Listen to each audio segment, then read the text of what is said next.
രാവിലെ 6:15. അപ്പോൾ എല്ലാവർക്കും വെൽക്കം ബാക്ക്. പുതിയൊരു എപ്പിസോഡിലേക്ക് സ്വാഗതം. ഇപ്പോൾ ഈ യാത്ര ചെയ്യുന്നത് നമ്മൾ ഓഫ് റോഡാണ് പോകുന്നത്. ഇന്ന് ലൊക്കേഷൻ ആതിരപ്പള്ളി ഫോറസ്റ്റിനകത്താണ്. അതുകൊണ്ടാണ് നമ്മൾ ജീപ്പയിൽ യാത്ര ചെയ്യുന്നത്. കാരണം ഓഫ് റോഡ് കൊണ്ട് ഒരുപാട് ചിരിവും തിരിവൊക്കെ ആയിട്ടുള്ള സ്ഥലങ്ങളിലൂടെയാണ് പോകുന്നത്. അപ്പോൾ ഒരു 3 കിലോമീറ്റർ ഉള്ളിലേക്കാണ്, 3 അല്ല 4 എനിക്ക് തോന്നുന്നു. അപ്പോൾ ഉള്ളിലേക്കാണ്. അപ്പോൾ ചേട്ടൻ മാറ്റുന്നത് മറ്റേ ഇതിൻ്റെ ഇത് മാറ്റുന്നതാണ്, കരണ്ടേ. ആന കയറുന്ന ആനയും പുലിയൊക്കെ ഉള്ളൊരു സ്ഥലത്തേക്കാണ് പോകുന്നത്. അപ്പോൾ ആനയുടെ ശല്യമുണ്ട്. അപ്പം നമ്മളെല്ലാം ഒരു എക്സൈറ്റ്മെൻറ്റാണ്. ഞാൻ ഫസ്റ്റ് ടൈമാണ് ഫോറസ്റ്റിനകത്ത് ഇതിന് ലൊക്കേഷനിലേക്ക് പോകുന്നത് തന്നെ. അപ്പോൾ ഇതിനു മുമ്പ് ഉണ്ടായിട്ട് പോലും നമുക്ക് പോകാൻ പറ്റാത്ത സാഹചര്യമുണ്ട്. അപ്പോൾ ഒരു എക്സൈറ്റ്മെൻറ്റ് തന്നെയാണ് കേട്ടോ ഇത്. ഇപ്പോൾ കൂട്ടുകാരൊക്കെ കൂടി ഇരിക്കുകയാണ് ഞങ്ങൾ വർത്താനമൊക്കെ പറഞ്ഞ്. അപ്പം ഞാൻ ഈ പുറത്തുള്ള കുറച്ച് കാഴ്ചകളൊക്കെ ഒന്ന് എടുക്കാമെന്ന് വെച്ചാൽ, ഇടയ്ക്ക് ഇങ്ങനെ ആനനെ കാണാമെന്ന് പറയുന്നുണ്ട് ഇടയ്ക്ക്. അതുപോലെ തന്നെ മാൻ, കുരങ്ങ്, അങ്ങനെയൊക്കെ സംഭവങ്ങളൊക്കെ ഇടയ്ക്ക് കാണാം കേട്ടോ, നമ്മുടെ ലൊക്കേഷനിൽ കാണാം. അപ്പോൾ ഇങ്ങനെ പോവുകയാണ്. നിറച്ചും ഈ നമ്മുടെ റോഡ് ആകെ മോശമാണ്. ജീപ്പിലല്ലാണ്ട് മറ്റൊന്നിലും വരവ് നടക്കില്ല ഇതിനകത്തേക്ക്. കാരണം അടിയൊക്കെ തട്ടാൻ ചാൻസ് ഉണ്ട്. അപ്പം ഇതേപോലത്തെ ഓഫ് റോഡ് പോകുന്ന ജീപ്പുകളിലാണ് കൂടുതലും നമുക്കിങ്ങനെ പോകാൻ പറ്റുള്ളൂ. അപ്പോൾ അങ്ങനെ നേരെ ലൊക്കേഷനിലേക്ക് പോയിക്കൊണ്ടിരിക്കുന്നു. അപ്പം ഇടയ്ക്കിടയ്ക്ക് ഈ മരയെണ്ണാനും അങ്ങനെയുള്ള സാധനങ്ങളൊക്കെ കാണാം കേട്ടോ. അതേപോലെ കുരങ്ങ്, അങ്ങനെയുള്ള എല്ലാം ഇതിൻ്റെ ഫ്രണ്ടിൽ കൂടെയൊക്കെ ചാടിപ്പോകുന്നതൊക്കെ കാണാം.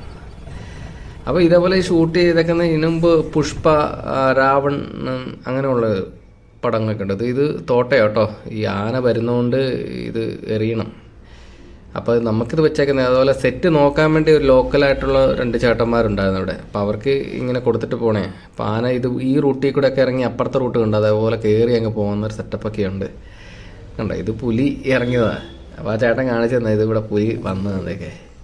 ശരിക്കും ഉള്ളിലൊരു പേടിയൊക്കെ ഉണ്ട് കേട്ടോ, പുലി ഇറങ്ങുന്ന സ്ഥലമൊക്കെയാണ്. പക്ഷേ അവർ പറയുന്നതെന്ന് പറഞ്ഞാൽ മനുഷ്യന്മാരൊന്നും അങ്ങനെ ഉപദ്രവിക്കത്തില്ല, വളരെ ചുരുക്കം മാത്രമേ ഉള്ളൂ. ഇവർ ഈ പട്ടി അങ്ങനെയുള്ള സാധനം, ഈ മനുഷ്യന്മാരുടെ കൂടെ വരുന്ന പട്ടികളൊക്കെ ഉണ്ട്. ആ ചേട്ടൻ്റെ കൂടെ ഇവിടെ നമ്മുടെ സെറ്റ് നോക്കുന്നൊരു ചേട്ടനുണ്ടേ. അപ്പോൾ ആ പുള്ളിയുടെ കൂടെ വരുന്നൊരു പട്ടിയുണ്ട്. ഈ പട്ടിയെ പിടിക്കാൻ വേണ്ടി പുലി വരാറുണ്ട്. അപ്പോൾ അവരിങ്ങനെ രാത്രി ഇങ്ങനെ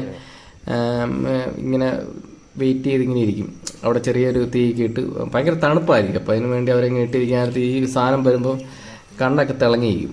അവർ പറയും ഇന്നപോലെ സ്ഥലത്ത് ഇങ്ങനെ വന്ന് നിന്നായിരുന്നൊക്കെ പറയും. അതേപോലെ തന്നെ ഞാൻ ഇന്നാളൊരു വീഡിയോയിൽ കാണിച്ചു, നമ്മുടെ വനത്തിലെ പൂജിക്കുന്നത്, അതായത് മരപൂജ. മരത്തെ ഇങ്ങനെ വലിയൊരു മരത്തിൽ ഇങ്ങനെ പൂജിക്കും കേട്ടോ. അവർ ഈ സെറ്റ് നോക്കുന്നതുകൊണ്ടായിരിക്കും അവർക്ക് ആ ഒരു ഭയങ്കര ഒരു വിശ്വാസമൊക്കെ ഉള്ള ആൾക്കാരാണ്. അപ്പോൾ അങ്ങനെയുള്ള സംഭവങ്ങളൊക്കെ ഉണ്ട്. മദ്യവും അവലും മലരും അങ്ങനെയൊക്കെ വെച്ച് ആരാധിക്കുന്നതൊക്കെ. അവിടെ ഇപ്പോൾ ഒരു പാട് കണ്ട് പെട്ടെന്ന് പോയതാണ്, പുലി ഇറങ്ങിയ പാടാണ്. അപ്പോൾ കൂട്ടുകാരൻ ഞങ്ങളൊക്കെ ഒന്ന് എക്സൈറ്റ്മെൻറ്റ് ഫോട്ടോയൊക്കെ എടുക്കുന്നുണ്ട്. പക്ഷെ എന്നാലും അവിടെ ഇവിടെയൊക്കെ ഒന്ന് നോക്കിയിട്ടാണ് പോകുന്നത്. നമുക്കിങ്ങനെ പറയുന്നുണ്ടെങ്കിലും നമുക്ക് പേടി കണ്ടറിയാതെ പുലിയുടെ പാടാണ്. അപ്പോൾ അത് കണ്ടിട്ട് അമ്മമാർ ഫോട്ടോ എടുത്ത് ഞങ്ങളൊരു ചെറിയ പേടിയൊക്കെ ഉണ്ട്, പേടിയും ടച്ചൊക്കെ ആയിട്ട് ഇങ്ങനെ നിൽക്കുകയാണ്. അപ്പോൾ ഇത് തൊട്ടടുത്ത് തന്നെയാണ് ലൊക്കേഷൻ.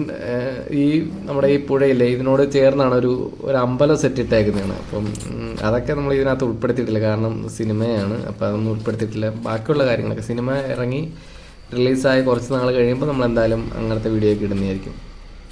അപ്പോൾ ഇത് കണ്ടോ, ഇതിങ്ങനെ പുലി ഇറങ്ങി പാടക്കണ്ട. കുറച്ച് മുമ്പ് ഒരു മാൻ ചാടി ഇതിലേക്ക് പോകുന്നുണ്ടായിരുന്നു, മാൻ. പക്ഷെ നമുക്ക് വീഡിയോ എടുക്കാൻ പറ്റില്ല. അതിന് മുമ്പേ ആ പുള്ളി സൂപ്പർ ഫാസ്റ്റ് പോകുമ്പോൾ പോയി. വേറെ വല്ല വേട്ടയാടാനാണോന്ന് അറിയത്തില്ല. അപ്പോൾ അതൊക്കെ കണ്ട്, എന്നാലും ഒരു ഉള്ളിൽ പേടിയുണ്ട്. കണ്ടോ, ഇത് കണ്ടോ, കാൽപ്പാട് കണ്ടോ.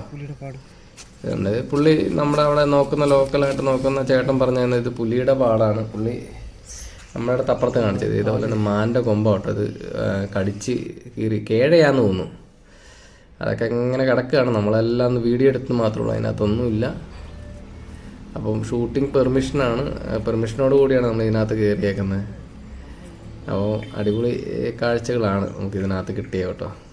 അപ്പം അങ്ങനെ പോകുന്നു. ഇത് കണ്ടോ, ഞാനിത് പിന്നീട് കണ്ട ശബരിമലയിൽ പോയപ്പോഴാണ് ഇതേപോലത്തെ ഒരു സെറ്റപ്പൊക്കെ ഒന്ന് കാണുന്നത് കേട്ടോ. ശബരിമലയിൽ ഇങ്ങനെ മലകളും കാര്യങ്ങളെല്ലാം. അല്ലാണ്ട് നമുക്ക് ഫോറസ്റ്റിലേക്കൊന്നും ഇടിച്ച് കയറിയൊന്നും ചെല്ലാനൊന്നും പറ്റില്ല, കാരണം അത് കേസൊക്കെ ആവും. ഇത് വിത്ത് പെർമിഷനും കാര്യങ്ങളും. അവിടുത്തെ രാവിലത്തെ മോർണിംഗ് കാഴ്ച കേട്ടോ, അടിപൊളി കാഴ്ചയാണ്. ആ മഞ്ഞ് സൂര്യരശ്മികൾ ഇങ്ങനെ കിരണം പോലെ ഇങ്ങോട്ട് വരുന്ന കാഴ്ച അടിപൊളി കാഴ്ചയാണ്. ഒരു പ്രത്യേക ഒരു മൂഡാണ്. അതുപോലെ തന്നെ ക്ലൈമറ്റും അതുള്ള നല്ല തണുപ്പുണ്ട്. ഇങ്ങനെ ഒരു മൂടൽ മഞ്ഞ് ഇങ്ങനെ കിടക്കുന്നതുകൊണ്ട് അടിപൊളിയാണ്. വളരെ നേർത്ത രശ്മികൾ മാത്രം നമുക്ക് അടിക്കുള്ളൂ. പിന്നെ ഇത് ഇതുണ്ട്. അതുപോലെ തന്നെ പാറക്കെട്ടും കാര്യങ്ങളെല്ലാം. ഇവിടേക്ക് ഈ മലയിടിച്ചിലും ഒഴുക്കൊക്കെ ഉണ്ടെന്ന് തോന്നുന്നു. കാരണം ഇതുപോലെ കുറച്ച് ഭാഗത്തൊക്കെ ഇങ്ങനെ ഒഴുകി കിടക്കുന്ന പോലെയൊക്കെ തോന്നുന്നുണ്ട്. അപ്പോൾ ഇതൊക്കെ ഒരു രസമുള്ള കാഴ്ചയാണ്, ജീവിതത്തിൽ കിട്ടുന്ന ഒരു അനുഭവമാണ്. അപ്പോൾ നമ്മുടെ കൂട്ടുകാരെയും ഫ്രണ്ട്സിനെയൊക്കെ ഒന്ന് കാണിക്കാമെന്ന് വെച്ചിട്ട് മാത്രമാണ് നമ്മൾ ഈ വീഡിയോ ചെയ്തേക്കുന്നത്. അപ്പോൾ എല്ലാവർക്കും താങ്ക് യു.